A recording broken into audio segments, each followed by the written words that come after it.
Bueno, queridos hermanos, contento de poder estar con ustedes. Pensaba, como decía antes de comenzar la reunión, de dar un cierre a estos martes que hemos estado hablando de un tema común que es la presencia de Dios. A lo largo de todos estos meses que nos ha tocado atravesar y a lo largo de diferentes circunstancias. Si le podemos poner un título, porque seguramente Nicolás me va a preguntar por el título. Hermanos, mi Dios está en todos lados. Y los invito a leer algunos versículos del Salmo 139. Pensé en este texto como cierre de estos temas, porque me identifico con el sentir del salmista. Versículo primero. Oh Jehová, tú me has examinado y conocido. Tú has conocido mi sentarme y mi levantarme. Has entendido desde lejos mis pensamientos. Has escudriñado mi andar y mi reposo. Y todos mis caminos te son conocidos. Pues aún no está la palabra en mi lengua. Y he aquí, oh Jehová, tú la sabes toda. Detrás y delante me rodeaste, y sobre mí pusiste tu mano. Tal conocimiento es demasiado maravilloso para mí. Alto es, no lo puedo comprender. ¿A dónde me iré de tu espíritu? ¿Y a dónde huiré de tu presencia? Si subiere a los cielos, allí estás tú. Y si en el Seol hiciere mi estrado, he aquí, allí tú estás.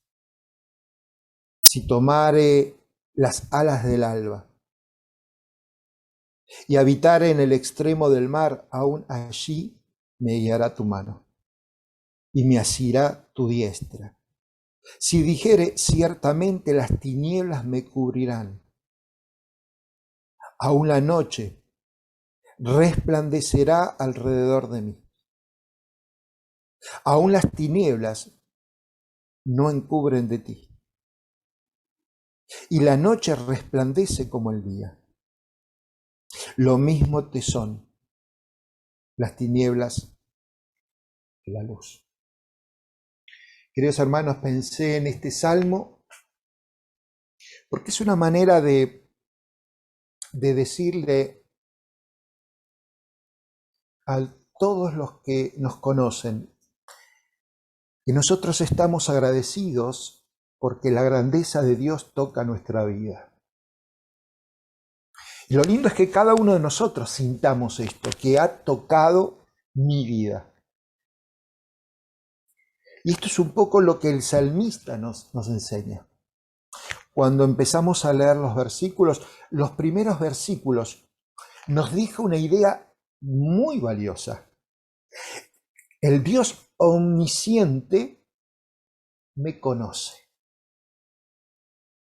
No es que solo Dios conoce todas las cosas, Dios me conoce a mí.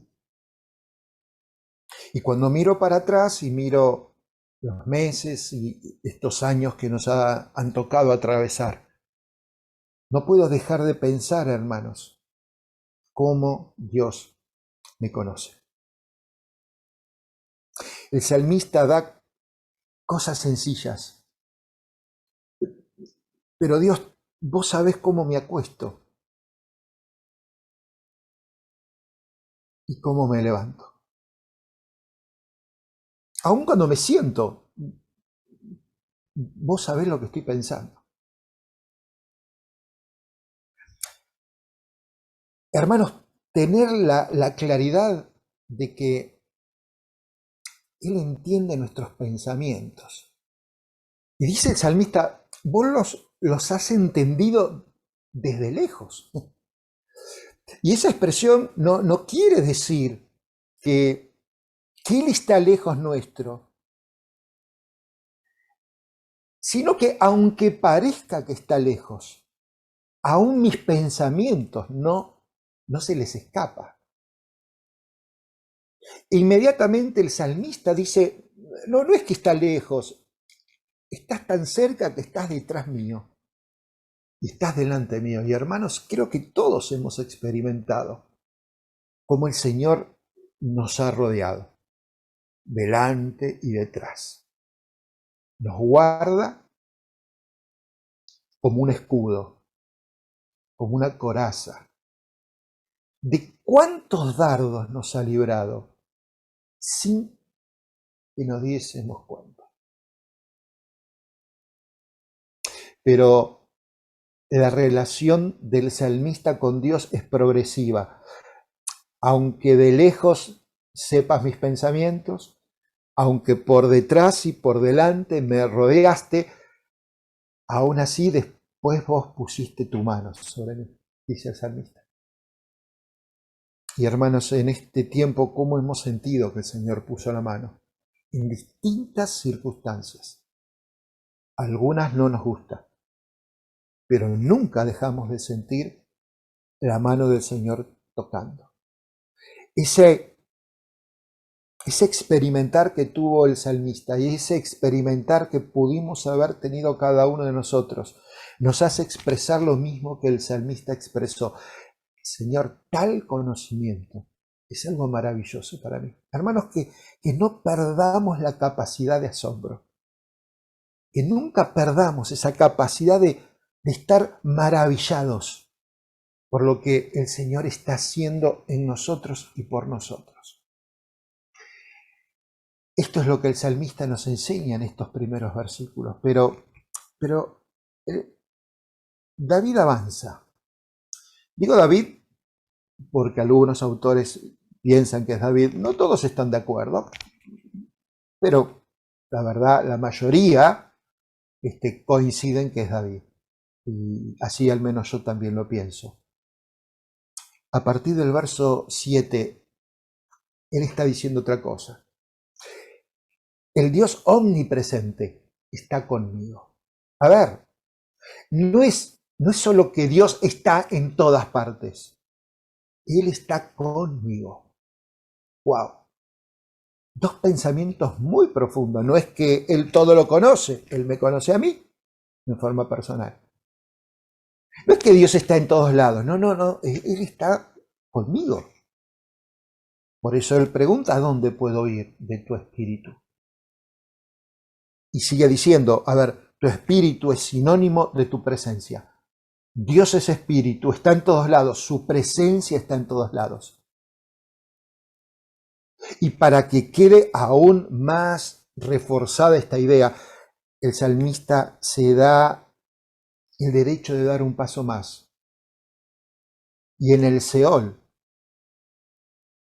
aunque en el Seol hiciere mi estrado, acá vas a estar vos también.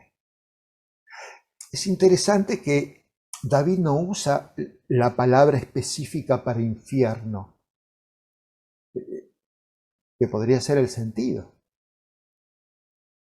¿Por qué? Porque incluso en el infierno Dios está presente. Pero cuidado, la presencia de Dios en el infierno, hermanos, no irradia amor y no irradia gracia, solamente un justo juicio. Pero la presencia de Dios también está en el Seol. Acá el sentido de David es el de la muerte, el de la tumba. Aunque me toque pasar por eso, no voy a estar solo. Tú estás ahí. Y hermanos, cuánta esperanza estas palabras nos ha dado en este tiempo.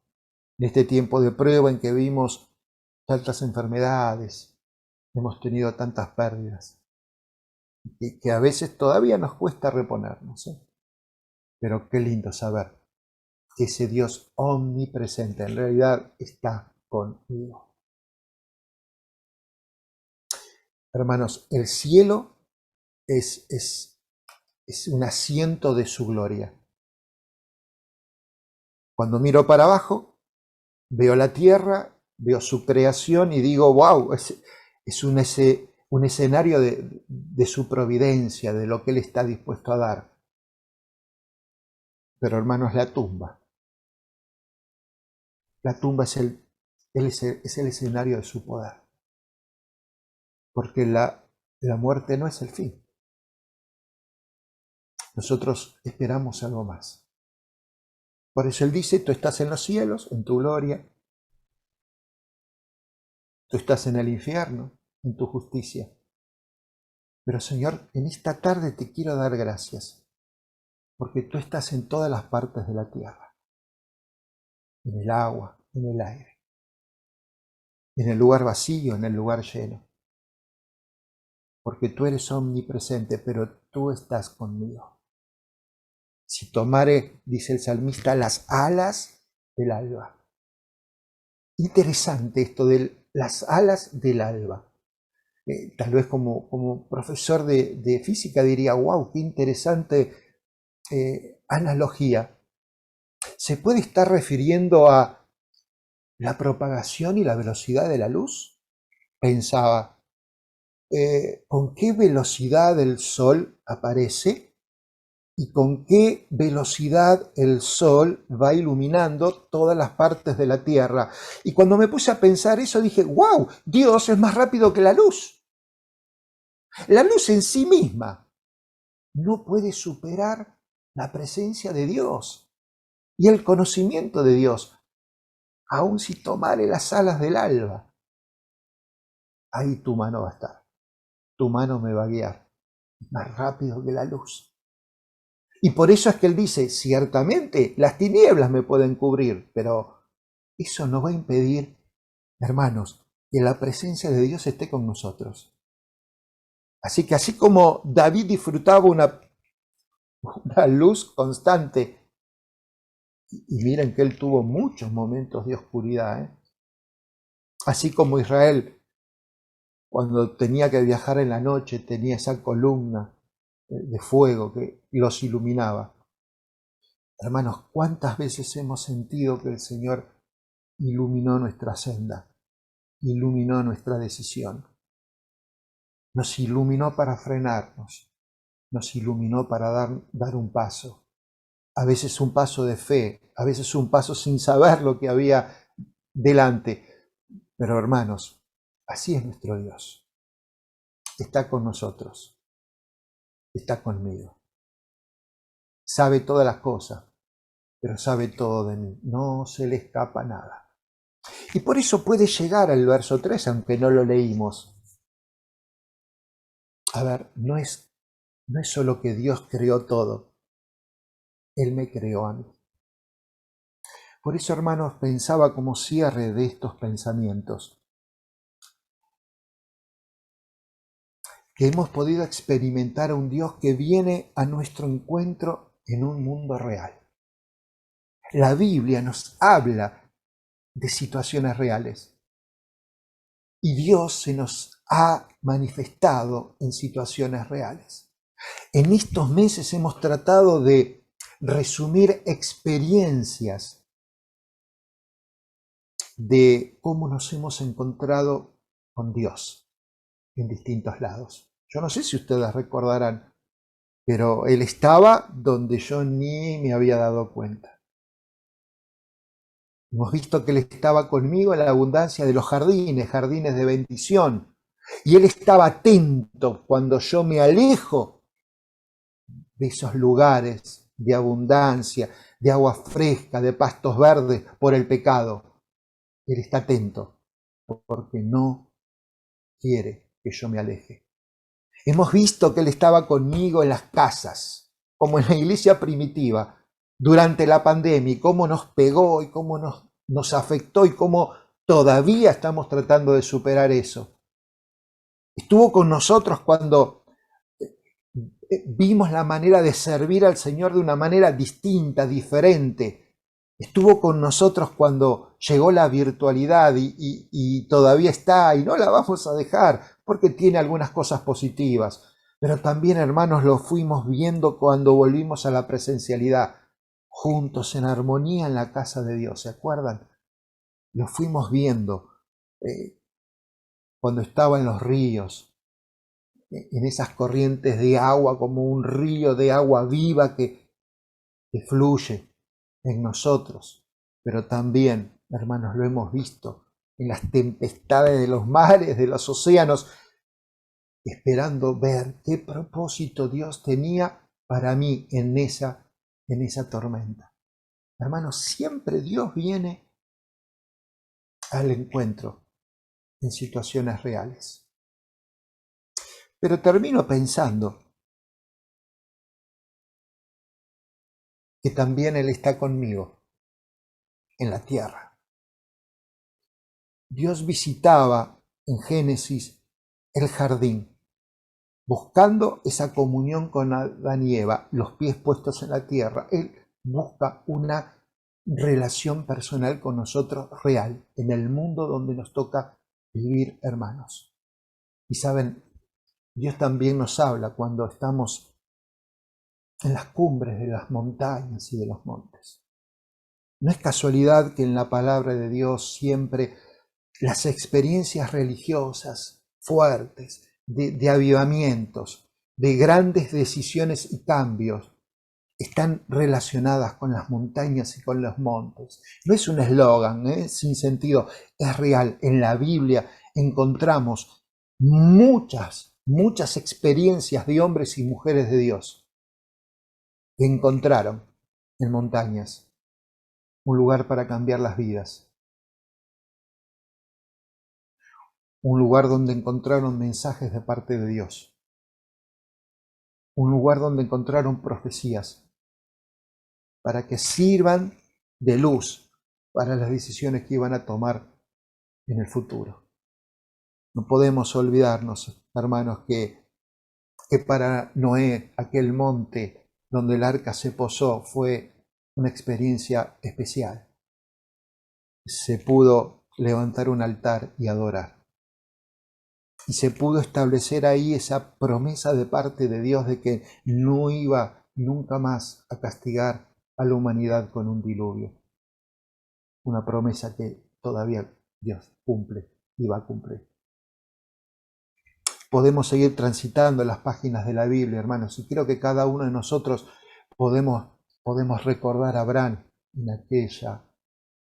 aquel monte, el monte Moriah, donde encontró la manera de ejercitar realmente su fe, haciendo un sacrificio de algo impensable, algo que él no podía entender, pero que aceptó.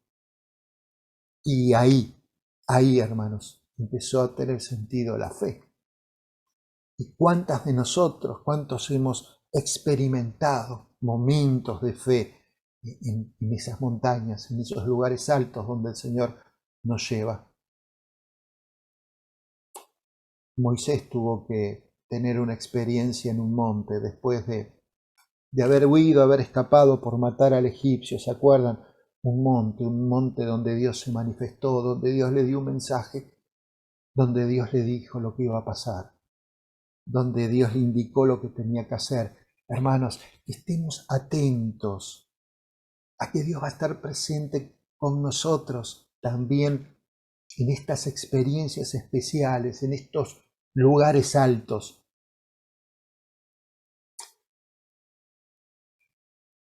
Pensemos, hermanos, que en un monte fue entregada la ley. Una ley que nos ayudó a entender que estábamos muertos en delitos y pecados. Pero entendemos que Israel, que es un experimentado en experiencias con los montes, cuando llegaron a la tierra prometida, tuvieron que entrar entre dos montañas, y uno lo puede encontrar eso en Deuteronomio y en Josué.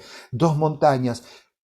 Cuando se acercaban más a Gerazim, recibían la bendición que les correspondía por servir a Dios con fidelidad.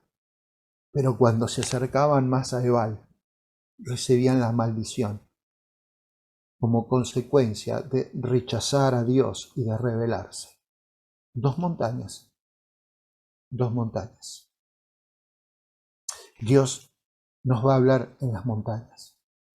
Pero hermanos, también Dios nos habla en los valles. Así como a veces pensamos que las alturas de la montaña son lugares de avivamiento, a veces pensamos que los valles son momentos de derrotas. Pero cuidado, porque en la Escritura hay grandes victorias que tuvieron lugar en valles. O sea que victorias y derrotas tristes se pueden producir en los valles. El salmista decía en el Salmo 23 que aquel pastor va a guiar a su rebaño de ovejas junto a aguas de reposo, junto a pastos verdes. Nos imaginamos un hermoso valle. Pero cuando todo parece que está bien, es el mismo salmista que dice, pero aunque ande en valle de sombras de muerte, avisándonos del hecho de que no todas las escenas tranquilas, hermanos, son lo que parecen a simple vista. Pero tú estarás conmigo,